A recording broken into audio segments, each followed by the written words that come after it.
मंदिर का जहाँ इतिहास का सवाल है तो मंदिर का इतिहास भगवान परशुराम से जुड़ा हुआ मंदिर भगवान परशुराम द्वारा पूजित शिवलिंग जो हम लोग सामूहिक विवाह का आयोजन किए हैं। चूंकि यह नई शुरुआत है इसलिए हम आपको स्पष्ट संख्या नहीं बता सकते। पंजीयन अभी चालू है और अभी तो समय है, 8 मार्च को शादी है, 7 मार्च तक पंजीयन होना है, इसलिए हम आपको संख्या नहीं बता सकते। हाँ, जितनी भी संख्या होगी, अगर 25 लोग भी रजिस्ट्रेशन कराएंगे तो यहाँ 25 शादियाँ भी होंगी, 50 शादी रजिस्ट्रेशन होगा तो 50 शादियाँ भी होंगी और उन तमाम लोगों के लिए वो तमाम व्यवस्था होगी जो व्यवस्था आपने पढ़ा है, बोर्ड पर लिखा हुआ है, उसमें कोई कोताही नहीं होगा, चाहे 5 शादी हो या 50 शादी हो।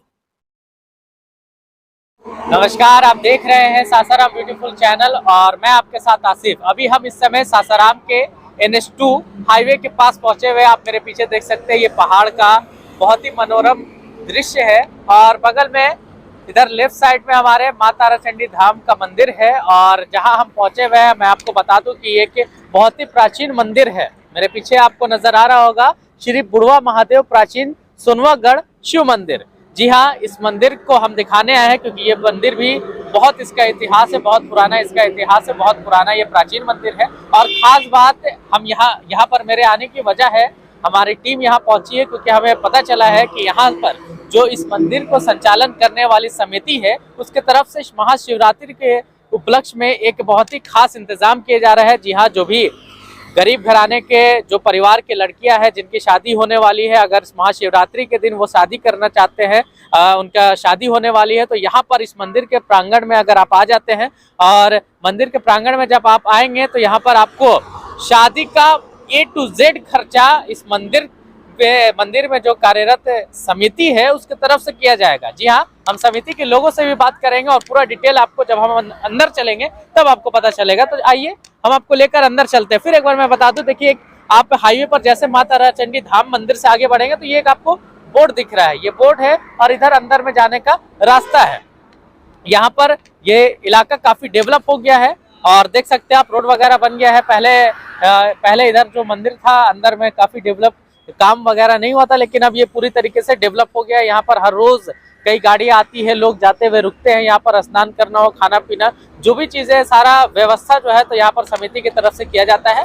तो चलिए हम आपको पूरा पहले इस मंदिर के अंदर का प्रांगण दिखाते हैं, फिर समिति के लोगों से भी हम बात करेंगे। देखिए, हम इस प्राचीन मंदिर के प्रांगण में आ गए हैं और ये पार्किंग एरिया है। आप अंदर आ जाइए और ये पार्किंग एरिया काफी बड़ा है। यहाँ पर आप देख सकते हैं बसें भी लगी है। यहाँ पर ऐसा बताया जाता है कि हर रोज यहाँ पर कई जो यात्री हैं रुकते हैं और रुक करके यहाँ पर स्नान वगैरह करते हैं। वहाँ पर आप अंदर आकर के दिखा दें, इधर से नजर आएगा। स्नान घर है, महिला हो या पुरुष हो दोनों के लिए अलग से व्यवस्था की गई है। और ये पार्किंग एरिया काफी बड़ा है, यहाँ पर कम से कम 15 से 20 बसें लग जाएंगी। आप मेरे पीछे देख सकते हैं एक बस लगी है और कई गाड़ियां भी लगी हुई है। बहुत बड़ा पार्किंग एरिया, और आपको इतना बड़ा पार्किंग एरिया किसी मंदिर के प्रांगण में आपको कहीं नहीं मिलेगा। बनारस से अगर आप गया के बीच में देखेंगे तो इतना बड़ा पार्किंग एरिया कहीं नहीं है। तो आइए हम आपको अंदर लेकर के चलते हैं। और ये तो पार्किंग लॉट है, पार्किंग एरिया है जहाँ पर लोग आते हैं और अपनी गाड़ी खड़ी करते हैं और यहाँ का जो भी व्यवस्था दिया जाता है उन सभी का लोग लाभ उठाते हैं। देखिए, मैंने जैसा बताया आपको कि यहाँ पर महाशिवरात्रि के दिन एक निःशुल्क सामूहिक विवाह समारोह का कार्यक्रम यहाँ रखा गया है। जैसा कि आप बोर्ड पढ़ सकते हैं, थोड़ा करीब आ जाइए ताकि बोर्ड लोगों को आसानी से नजर आ जाए। दिनांक 8/3/2024 दिन शुक्रवार को 12 बजे दिन में, देखिए शुक्रवार को शिवरात्रि है, यानी 8 मार्च को शिवरात्रि है, शुक्रवार का दिन है। पता आपको मैं एक बार फिर पुनः इस बोर्ड पर लिखा हुआ है, श्री बुढ़वा महादेव प्राचीन सोनवागढ़ शिव मंदिर NH2 वार्ड नंबर 48 है ये सासाराम में।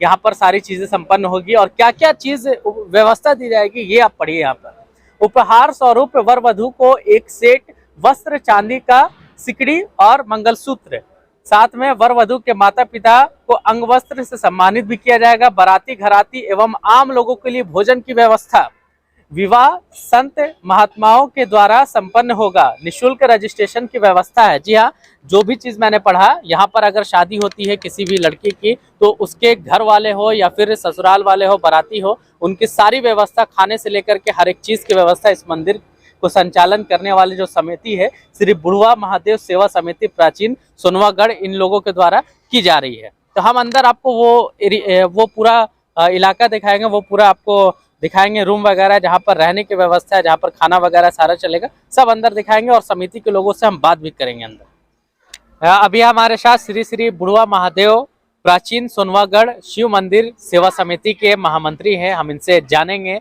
ये जो सारी सुविधा दी जा रही है समिति की तरफ से क्या क्या और है, एक्सप्लेन करके इनसे हम जानने के प्रयास करेंगे। क्या नाम होगा आपका? विजय कृष्ण अग्रवाल।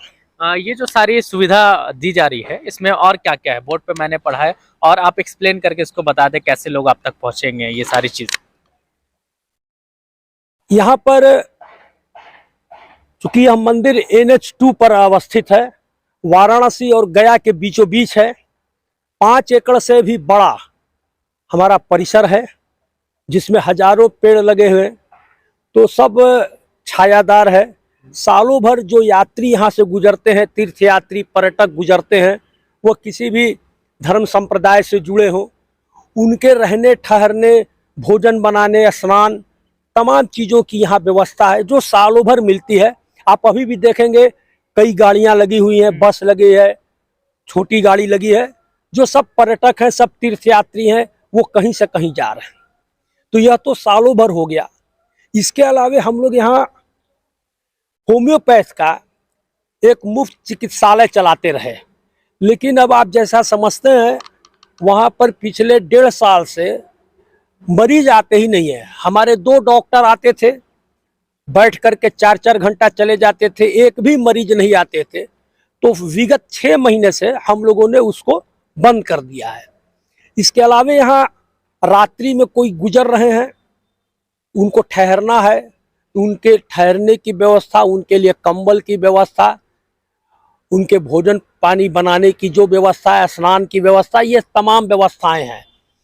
यहाँ सालों भर गरीब से गरीब लोग भी अपनी शादियां आकर के करते हैं।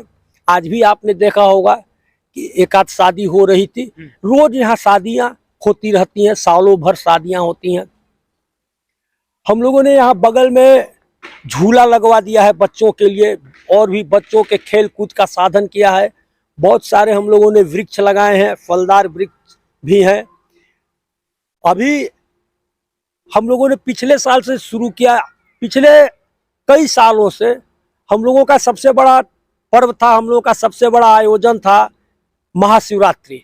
महाशिवरात्रि के समय में हम लोग पिछले 7-8 वर्षों से महाभंडारा चलाते हैं, बाबा का महाप्रसाद। वो सुबह पूजा पाठ करके जब शुरू होता है, वो शाम को 6 बजे 7 बजे तक अनवरत चलता रहता है। तमाम तरह के लोग, हजारों लोग, पिछले वर्ष 6-7 हजार लोगों ने भोजन किया। इस बार भी महाशिवरात्रि पर और दिव्य व्यवस्था है। संभवतः इस बार 10,000 लोग यहाँ भोजन करेंगे। मतलब लगभग कितनी शादियां हो सकती है यहाँ पर? क्या एक दिन में कि महाशिवरात्रि के दिन का ये जो महाशिवरात्रि के दिन जो हम लोग सामूहिक विवाह का आयोजन किए हैं, चूंकि यह नई शुरुआत है इसलिए हम आपको स्पष्ट संख्या नहीं बता सकते। पंजीयन अभी चालू है और अभी तो समय है, 8 मार्च को शादी है, 7 मार्च तक पंजीयन होना है, इसलिए हम आपको संख्या नहीं बता सकते। हाँ, जितनी भी संख्या होगी, अगर 25 लोग भी रजिस्ट्रेशन कराएंगे तो यहाँ 25 शादियां भी होंगी, 50 रजिस्ट्रेशन होगा तो 50 शादियां भी होंगी, और उन तमाम लोगों के लिए वो तमाम व्यवस्था होगी जो व्यवस्था आपने पढ़ा है, बोर्ड पर लिखा हुआ है, उसमें कोई कोताही नहीं होगा, चाहे 5 शादी हो या 50 शादी हो। देखिए, ऐसे समिति के एक और सदस्य हैं, क्या नाम होगा आपका? अरुण कुमार सोनी। आप यहाँ पर कौन से पोस्ट पर है आप समिति में? कोषाध्यक्ष। कोषाध्यक्ष जी। ये बताइए, जो रजिस्ट्रेशन की प्रक्रिया है वो कैसे है? क्या फोन करके रजिस्ट्रेशन हो सकता है, घर बैठे लोग करा सकते हैं कि यहाँ आना पड़ेगा? क्या है पूरी प्रक्रिया, बता दीजिए। नहीं, वो फोन करके भी कांटेक्ट कर सकते हैं, लेकिन अब यहाँ आना पड़ेगा रजिस्ट्रेशन कराने के लिए, तभी तो उनका एंट्री होगा। लेकिन फोन से भी वो अपना रजिस्ट्रेशन करा सकते हैं। करा सकते हैं, यानी कि रजिस्ट्रेशन कराना होगा तो कुछ उनको डॉक्यूमेंट्स वगैरह देना होगा प्रूफ के लिए कि हाँ कंफर्म है ये। आधार कार्ड उनका देना होगा। आधार कार्ड हाँ, दोनों लड़का लड़की दोनों लड़का लड़की, हाँ दोनों लड़का लड़की दोनों का आधार कार्ड चाहिए जी। हाँ, उनका गार्जियन का आधार कार्ड चाहिए। उसी अनुसार उनका रजिस्ट्रेशन होगा और उसी महाशिवरात्रि को उनका कार्यक्रम संपन्न होगा जी। देखिए, आपने सुना इस समिति के जो सदस्य थे, इन लोगों को जिनका साफ तौर पर ये कहना है कि इस मंदिर के प्रांगण में आप आए और ये जो समारोह, सामूहिक विवाह का समारोह का जो आयोजन है ये महाशिवरात्रि के दिन किया जाएगा। इसमें बिल्कुल निःशुल्क यहाँ पर आपने जैसा बोर्ड पर भी देखा, जो लड़का लड़की होंगे उनको वस्त्र से लेकर के चांदी के गहने, मंगलसूत्र भी ये मंदिर के तरफ से, सेवा समिति की तरफ से दिया जाएगा और खाना पीना हर एक चीज यहाँ पर आपको मुफ्त है। ये पीछे देख सकते हैं आप, इतना बड़ा सा भवन है, इसी में रहने की व्यवस्था होगी सारी अंदर। एक बात बोलना जी बोलिए। जो आप बता रहे थे कि पीछे जो भवन है इसी में रहने की व्यवस्था होगी, इसमें हम एक आपको जानकारी दे दें कि यह जो पीछे भवन है यह तो ही है, इसके अलावे आप जो खड़े हैं, आपके बाईं तरफ रूम है, आपके दाहिने तरफ रूम है और आपके पीछे में जो रूम है, सब मिला करके इसके अलावे यहाँ 12-13 रूम है। इन तमाम रूमों में उनके रहने की व्यवस्था रहेगी। पीछे जो भवन है यह तो अतिथि भवन है, बिल्कुल नया बना है 2022 में। अभी वर्तमान में जो हमारे उप मुख्यमंत्री हैं माननीय श्री सम्राट चौधरी जी, वो उस समय पंचायती राज मंत्री थे, उन्होंने इस भवन का उद्घाटन किया था।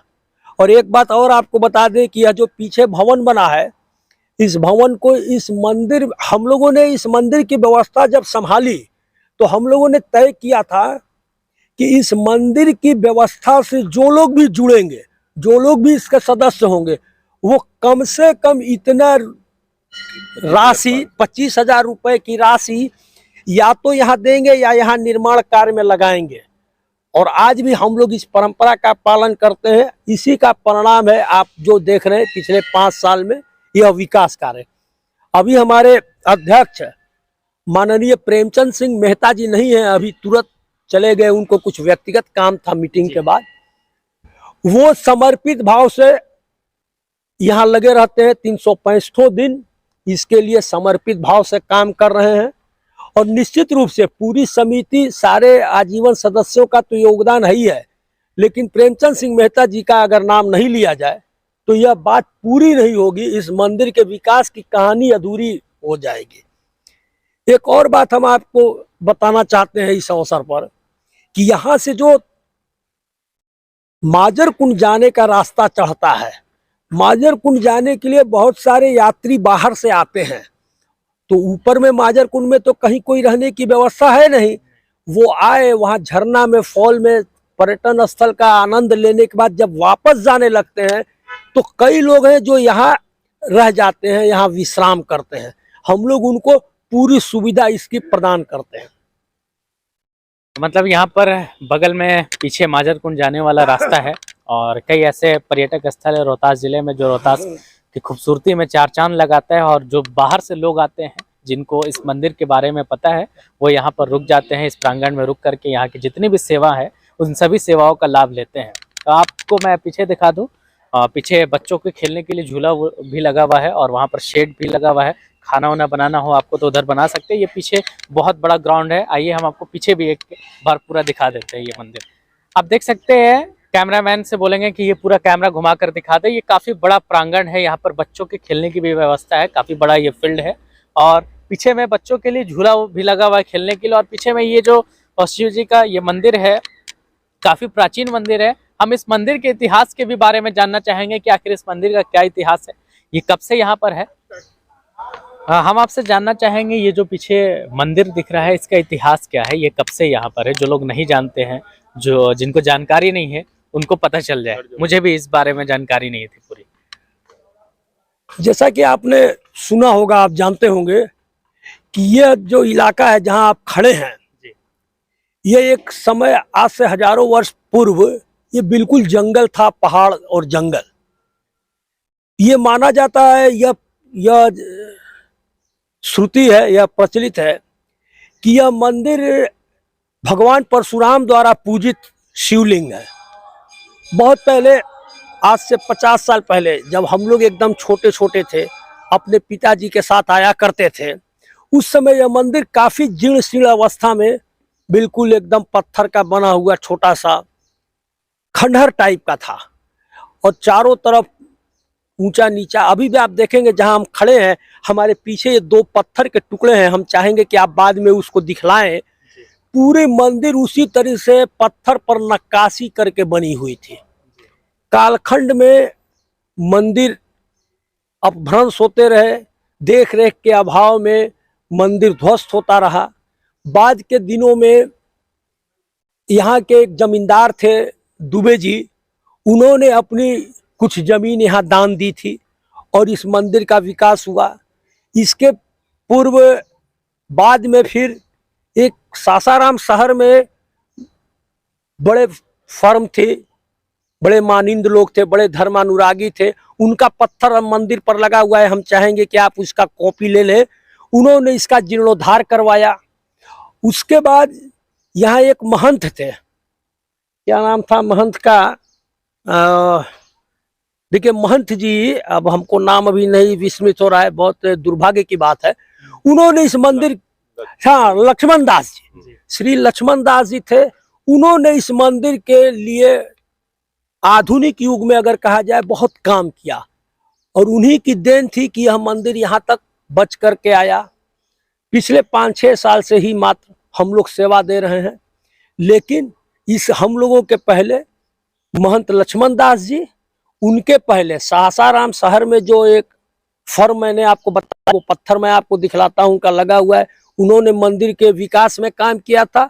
उनके पहले दुबे जी यहाँ जमींदार हुआ करते थे, उनका भी पत्थर लगा हुआ है, उन्होंने यहाँ जमीन दान दिया था। और इसके पहले मंदिर का जहाँ इतिहास का सवाल है, तो मंदिर का इतिहास भगवान परशुराम से जुड़ा हुआ माना जाता है।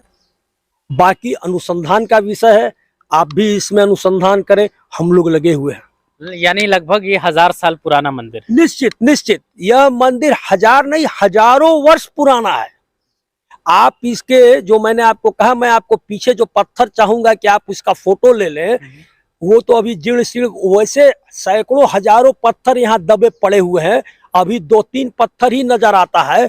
उस पत्थर को देखने से ही लगता है कि यह पाषाण कालीन युग का मंदिर है। देखिए ये जो मंदिर है, इस मंदिर, ये मंदिर के बारे में इन्होंने जैसे बताया कि ये हजारों साल पुराना मंदिर है और वो मैं पत्थर देखना चाहूंगा।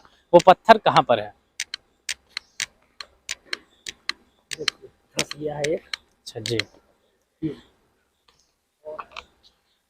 ये देखिए, ये वही पत्थर है, काफी ये पुराना पत्थर नजर आ रहा है। इस मंदिर के बाहर ही है, ये देख सकते हैं आप, मंदिर है और उसके बाहर ही ये पत्थर है, जैसा कि बताया।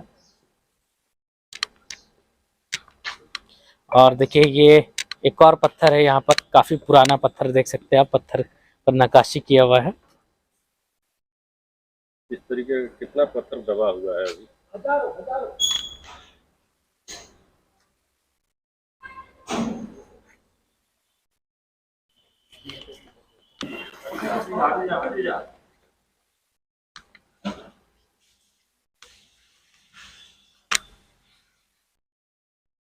तो अभी आपने सुना इस सेवा समिति, मंदिर के प्रांगण के जो सेवा समिति है, उनके सदस्यों को, उन्होंने सारी चीज़ों को क्लियर कर दिया। अगर आपके भी जानने वालों के घर में, गरीब घराने में अगर शादी है, तो आप लोग उनको जानकारी ये पहुंचा दें। और महाशिवरात्रि के दिन का ये जो सामूहिक विवाह समारोह है, उसमें जो लोग जुड़ना चाहते हैं, जो लोग अपने बेटी या फिर किसी का भी शादी कराना चाहते हैं, तो यहाँ पर आकर के आप रजिस्ट्रेशन कराकर संपर्क कर सकते हैं। आपको संपर्क नंबर भी इस वीडियो में नीचे में दिया गया है। ऐसी वीडियो के लिए हमारे साथ बने रहे और इस वीडियो को शेयर करें। अगर ये वीडियो अच्छा लगा हो तो हमारे चैनल को सब्सक्राइब करें। धन्यवाद।